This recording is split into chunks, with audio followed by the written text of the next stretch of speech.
Hi, my name is Douglas Tipton, and I'm going to attempt to show you how to cook a wild duck gumbo today. I've got my ingredients laid out here. We're going to start off with how we prepare our duck. We start about 24 hours in advance. We're going to marinate the duck in a liquid smoke and barbecue rub base. We're going to let that soak for about 24 hours before we start our cooking. It's been prepped and marinating over 24 hours now. We're going to start off by dicing our vegetables. We've got celery, bell peppers, and onions. We're going to do a cup of onions, 2 cups of celery, and 1 cup of bell peppers. Since it is a wild duck gumbo, we want to, after our duck is cooked, we want to allow it to cool a little bit so that we can chop it up into smaller bite-sized pieces. And at the same time, since it's wild duck, we want to watch for bits of feathers or shot in the duck meat, because it is it's not very pleasant to bite into your gumbo and bite into a piece of shotgun shot.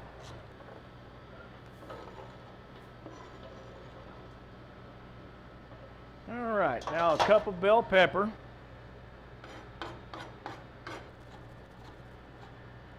You want your pieces to be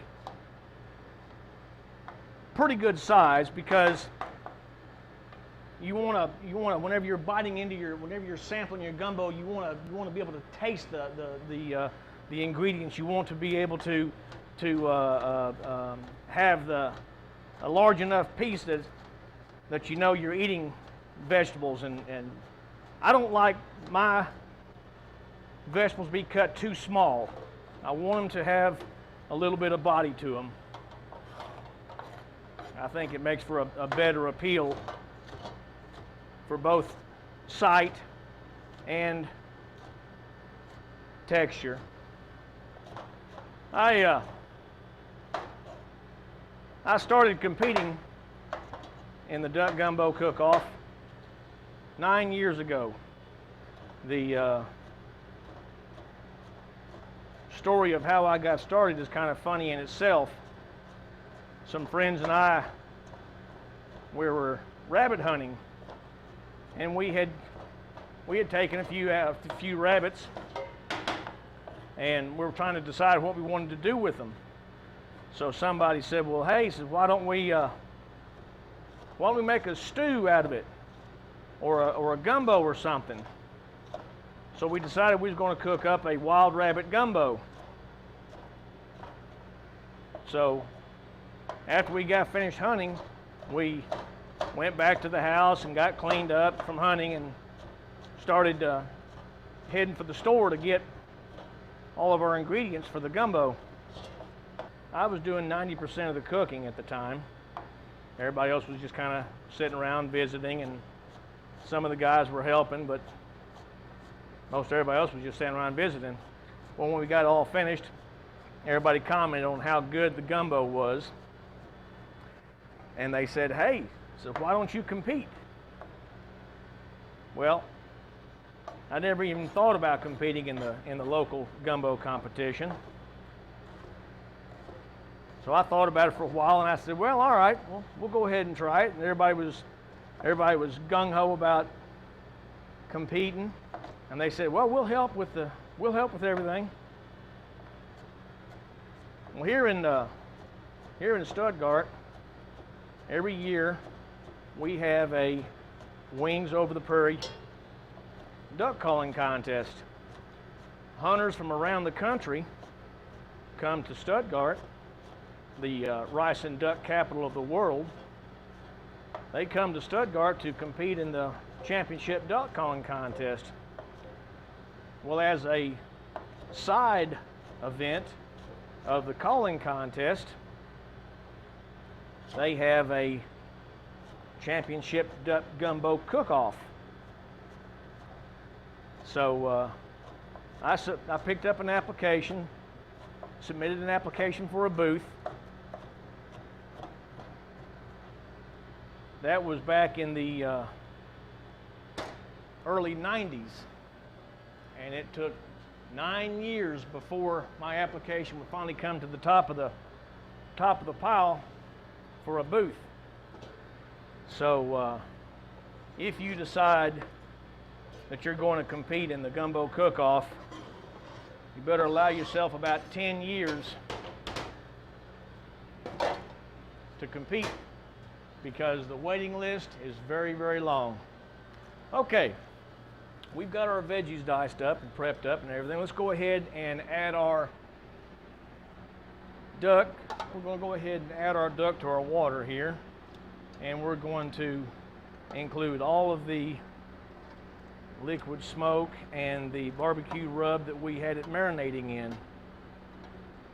Everything goes into the pot.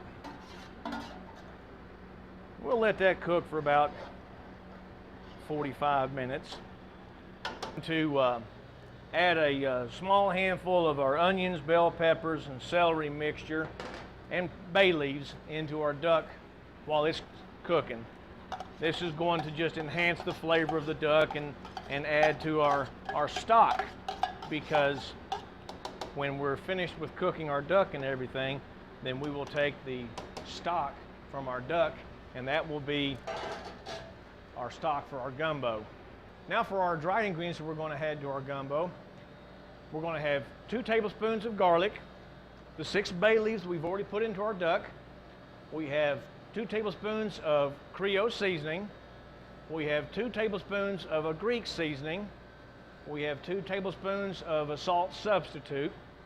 We have 2 tablespoons of crushed red pepper, 1 cup of dried parsley, 3 tablespoons of a thyme leaf. We have 3 tablespoons of cumin, and we have 2 tablespoons of filet. Now the filet will go into both our gumbo as it's simmering, and we'll also put it into our roux. And then we got 3 tablespoons of paprika. Now that our duck is simmering, we're in a kind of a holding pattern, so we'll go ahead and start slicing up our andouille sausage that we're also going to add to our gumbo. And as I was saying, you want to have a mixture of both fatty meats and lean meats for your gumbo to add flavor to it. Now one thing that I constantly do throughout the year, and also as we're competing, I change up my recipe. I do different things to try to achieve that certain flavor, that certain texture, that certain eye appeal that will make my gumbo stand out from the rest. There are actually 52 teams that compete, so we've got 52 different varieties of gumbo. By that I mean varieties. Everybody makes their gumbo differently. They may add less sausage. They may add rabbit to theirs. They may add different spices. They may add a different mix of spices. They may go a little bit saltier, a little bit hotter with more the red pepper spices. I have even known some people that don't put okra in their gumbo at all. By definition, gumbo is okra. It's an okra soup. So, in my opinion, if your gumbo don't have okra, it's not gumbo. Now the duck we've used here is all breast meat. Being smaller pieces like it is, it's going to cook through and through pretty quickly. For those of you that are duck hunters, you know that there's not much more meat on a duck other than the breast. But you can still cook your ducks whole for your gumbo. That will do 2 things for you. That'll make you have to prep your duck more in terms of cutting the meat off of the carcass, but also cooking the skin gives you that extra fat content to your gumbo, and fat content is just adds flavor to it. It enhances everything. Okay, we've turned our duck off. It's completely cooked now. I've tested a couple samples of it, and it appears to be fully cooked. So now we're going to strain our duck out of our broth and get ready to dice it up. We want to save our stock that we cooked our duck in, because this is going to be the main stock for our gumbo. with all the spices and seasonings that we had in it. It's going to enhance the flavor of our gumbo.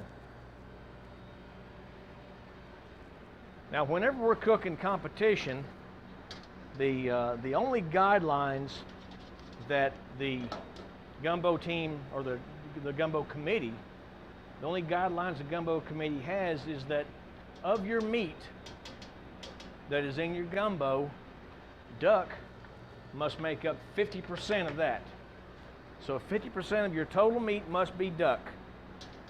Now, I always push the limits on that. I go in excess. I like for my duck to be 2/3 of my meat, because I want them, whenever they take a spoonful of gumbo, I want there to be duck on it. I want it to be a piece of duck on every spoonful. Okay, our duck cooked for approximately 35 to 45 minutes until it's completely done. We have strained the duck out of the broth, and we're going to let it cool to the touch while we slice it up into our bite-sized pieces. Now, what we want to do, again, since this is a wild meat gumbo, we want to make sure that we inspect our meat so that we don't find any shot or feathers in it. Now, this particular recipe that I'm concocting here, with the amount of ingredients that I've got laid out here, will make approximately 3 to 4 gallons of gumbo. Now, of course, 3 to 4 gallons of gumbo, you may think, I'll never eat that much gumbo in a month. But you can adjust your recipe to however much you want to make for however many people you want to entertain, or for the purpose of canning it or freezing it for later. The person that I get my duck meat from, I always give him a couple of gallons of gumbo each year, and he freezes it up into quart-sized bags and then takes it to the duck blind while they're hunting, and they eat duck gumbo while they're out there hunting. So it kind of gives them an incentive to kill more duck when they actually taste the fruits of their labor. But you can adjust it to whatever amount of duck you want to, whatever amount of gumbo you want to make up. You can adjust the amount of duck and the amount of your ingredients, and then you can season it to taste as you're cooking it, so that you don't over season it from the front end, because you can always add more seasoning to achieve the flavor you're looking for, versus getting seasoning out if you've over seasoned it. So season it, conservatively, so as not to over season your gumbo. I like my gumbo a little spicy. When I taste my gumbo, I want to feel that burn right in the back of the throat as I'm eating it. That's a good gumbo to me, a gumbo that has that little after bite. Of course, we'll be pouring our gumbo over rice. We'll cook our rice up when our gumbo gets close to being done, but it will be served over rice.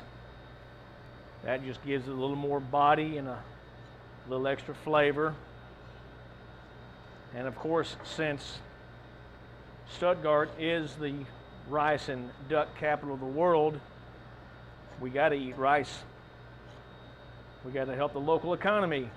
Now I'm going to go ahead and get my bay leaves out.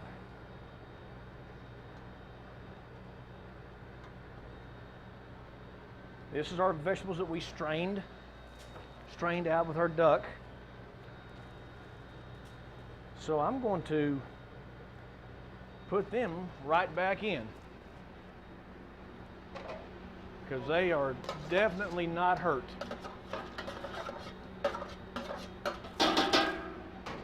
Okay. Of course, our broth is still up to temperature, but I'm going to go ahead and turn it on to keep it consistent while I finish prepping my duck.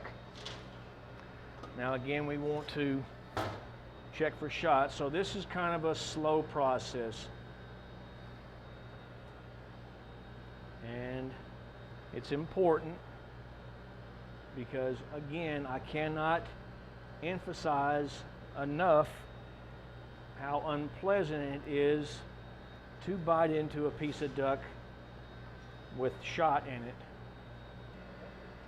Okay, we've finished picking our duck apart, and we haven't found any shot or any foreign matter that we don't want in our gumbo. So there we are with a nice selection of bite-sized pieces of pure duck meat. So we're going to go ahead and add this back into our stock. Our stock has come back to a good boil. So we're going to add our meat back into this. And we can go ahead and add our veggies at this point, because we want them to cook thoroughly.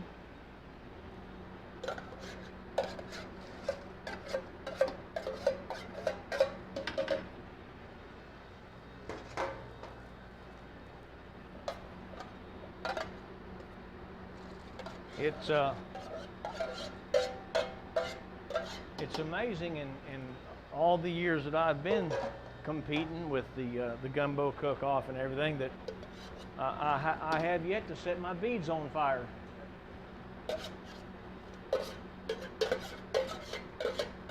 Okay, we're going to start our roux.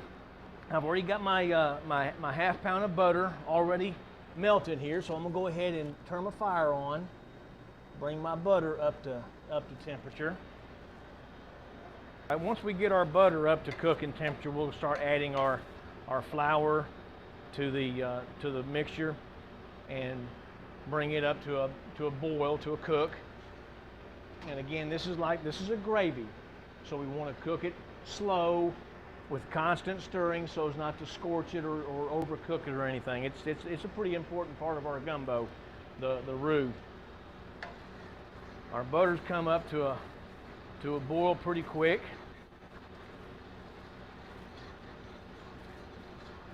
So we'll start slowly adding our flour.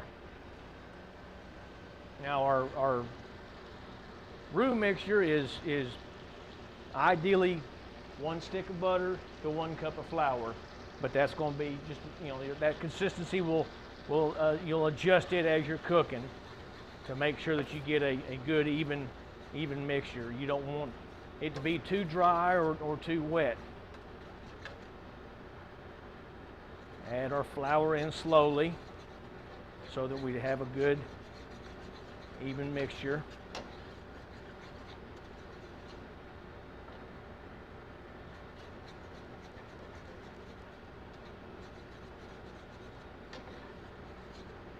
Achieve with your roux is a rich brown color of the ingredients. So you want to, again, like I say, continue to stir it. You want to be careful not to let it scorch or stick or anything, because then that will transfer that burnt scorched flavor of your flour and butter to your gumbo.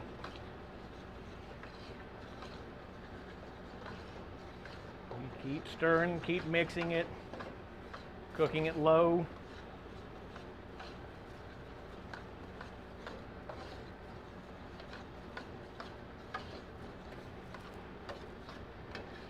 Again, like I say, it's a slow, painstaking process so that you don't overcook it or scorch it. So you have to keep at it, keep stirring it. The last thing we do with the roux before we add it to our gumbo is we'll add in our filet. That darkens it up a little bit and adds a little flavor to it. Again, like I say, filet is just crushed up sassafras leaves. All right, let me get my filet.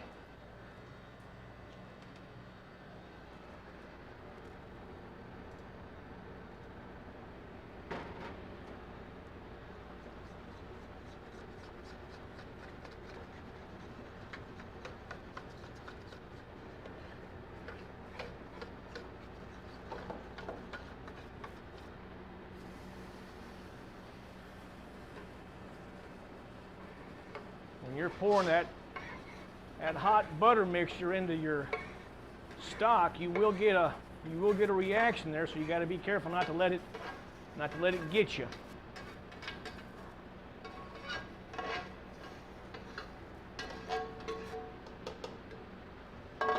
All right.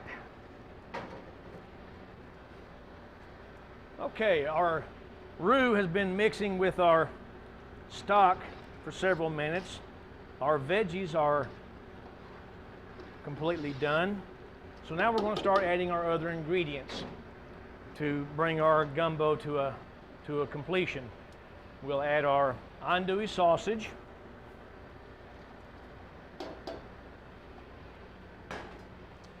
We'll add our parsley.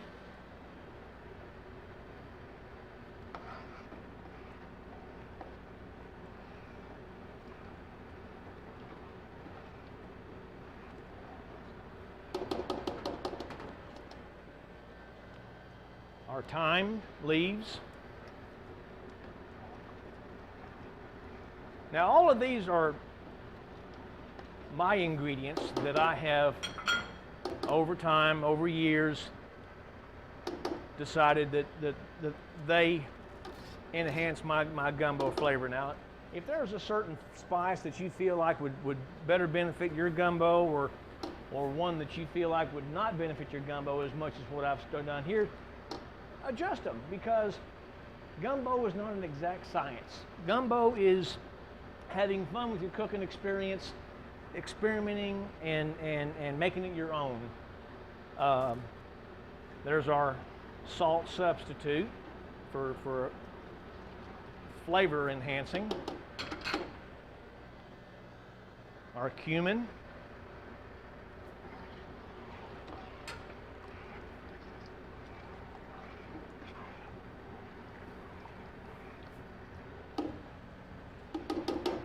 Oh, that's coming together nicely.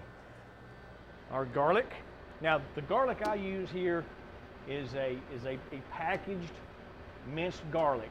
Now, you can take fresh garlic cloves if you want to and chop them up yourself, or run them through a food processor, or however you want to, but for ease and convenience, this is nothing more than just garlic, prepared diced garlic, so it's just a little easier to work with when I'm cooking my gumbo, so I use that.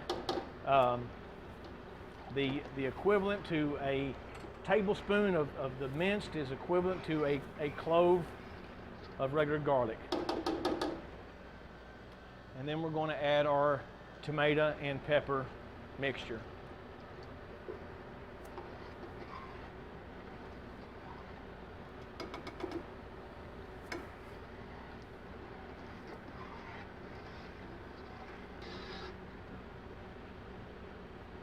All of our spices and vegetables blending together nicely with the duck and the roux makes a very appealing look to our gumbo. Our gumbo's been simmering for quite a while with our first regimen of spices added to it, and it's coming together great.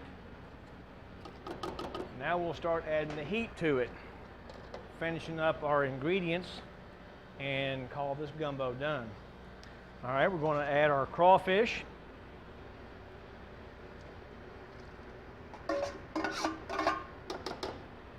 And we're going to do both, and this is one of the things that I try to change up all the time. I'm doing something different this time. I'm adding whole crawfish in it. So we'll see what that's going to be like.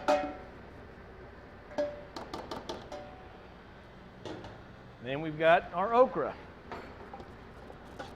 And again, gumbo by definition is an okra and tomato soup. So without okra, it's not gumbo.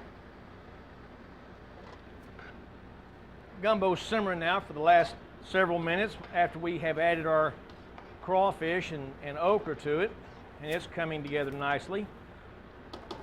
Let's go ahead and add our final regimen of spices to it. Let it simmer for that last 15-20 minutes, and then we'll call her good. We'll add in our crushed red pepper,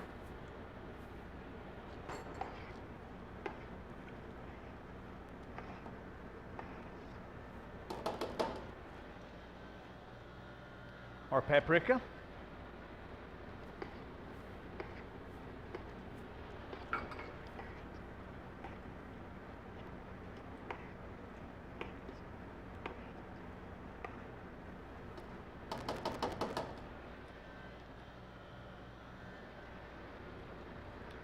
Our Greek seasoning.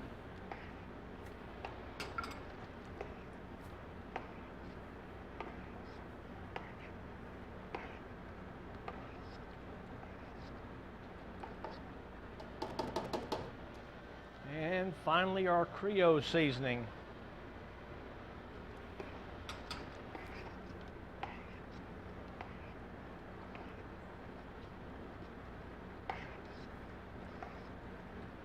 Now, there are several reasons to wait until the last bit to add your okra and crawfish in, mainly because the crawfish, of course, is already fully cooked. So it doesn't need to be cooked as much as it needs to be just brought to simmering temperature. Okra is the same way. You don't want to overcook your okra. There's a fine line in your okra between done, crunchy, and it cooks to pieces. So I want to add my okra in at the last few minutes of simmering just to bring it up to the doneness, but not to where it's falling apart. I like my okra to be whole and done in my gumbo. So with our final ingredients added in, our okra and crawfish brought in, we're going to bring it up to that last little bit of the 10 or 15 minutes of simmering time. Then we'll taste it and see what we've got. Go from there. Our gumbo has been simmering after we've added our final regimen of spices to it. So let's see what it's like. Looks good. Good color blend. Okra looks good.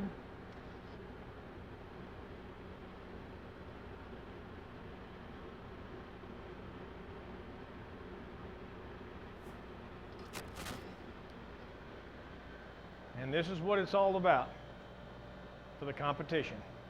Duck gumbo. Now let's try it.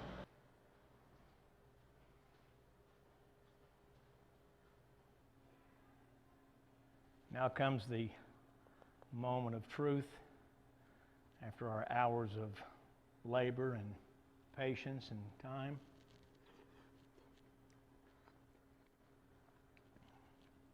The fruits of our labor.